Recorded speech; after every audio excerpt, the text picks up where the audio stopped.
Hey, this is Josh from Guitar.com. We're here at the Gibson booth at NAMM 2020, and I'm here with Gibson CEO JC Curleigh, and we're going to talk about this new, fantastic, huge new Epiphone range that you guys have brought out here at NAMM today. So, JC, what is your guys' thinking behind sort of bringing such a huge range of new Epiphone stuff to NAMM?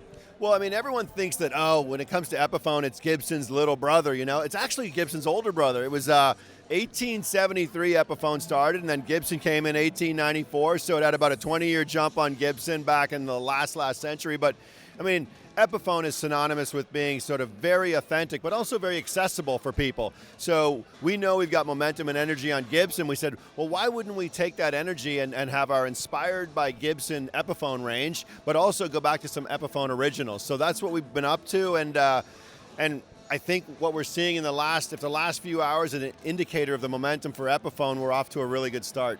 One of the big things that everyone's obviously talking about the new Epiphone range is, of course, the new headstock, bringing that Kalamazoo headstock in. Kind of, is that kind of a symptom of you guys, I guess, listening and saying, you know, this is what fans have been asking for so many years, and we're just saying, yeah, let's do it? Yeah, I think what I've really learned to appreciate and love about our fan base is that they pay attention to detail, and that when we say be original, be historic, or when we say modern, or when we say inspired by, we can actually reflect that in the details of our guitars. So the attention to headstock, the attention to the craftsmanship around it, even doing a made in the USA Texan again, you know, for Epiphone really matters. And I think we're in that position now with Epiphone where it really is one of the most authentic brands out there, but also making it more accessible to everyone. And basically what we heard from our fans is that at every stage of their life when they play it, whether the stage is their bedroom or their basement, or it's a big stage like this one behind us, Epiphone is like truly for every stage.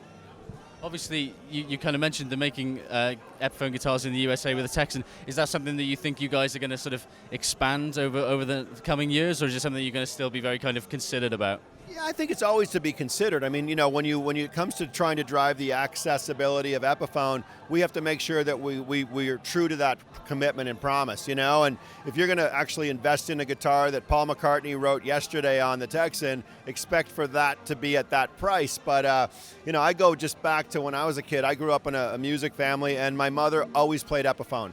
That's been in our house all our life. So to me, Epiphone's been synonymous with that sort of, you know, engaging in music, and it's the quality and the build and the craftsmanship combined with what we can do to inspire it from Gibson is just the perfect combination.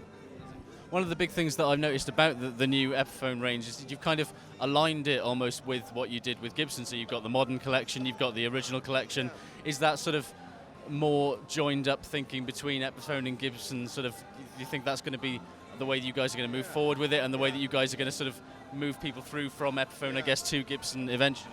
Well, I think it's less about doing, you know, shadowing Gibson. I think it's more about what, again, back to your point, you know, what our Epiphone fans and what our Gibson fans said, hey, if you're going to do originals, really do originals, true to the spec, and go back to that era. What we did on Gibson with the 50s and 60s, those Les Pauls have been an absolute success. And then they said, let's do this originals and then inspired by Gibson. And I think what people want, I mean, the question I get as the guys like, hey, JC, whatever you do, be true to your historic roots, but what's new?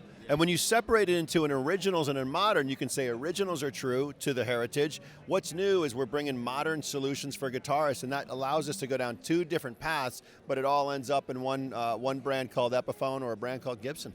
Finally then, what's your favorite of all these new Epiphones that you've brought to NAMM? Kind of, what's the one that you just think, yeah, that's the one for me? Well, I actually think that the notion of the Texan, made in the USA. I mean, there's so much heritage and history, and that Texan, I mean, whether it's Peter Frampton or Paul McCartney, it's just amazing. So I got to say it's the made in the USA Texan. JC, thank you so much. Good. I've been Josh for Guitar.com. Head to Guitar.com for all the latest NAMM 2020 news.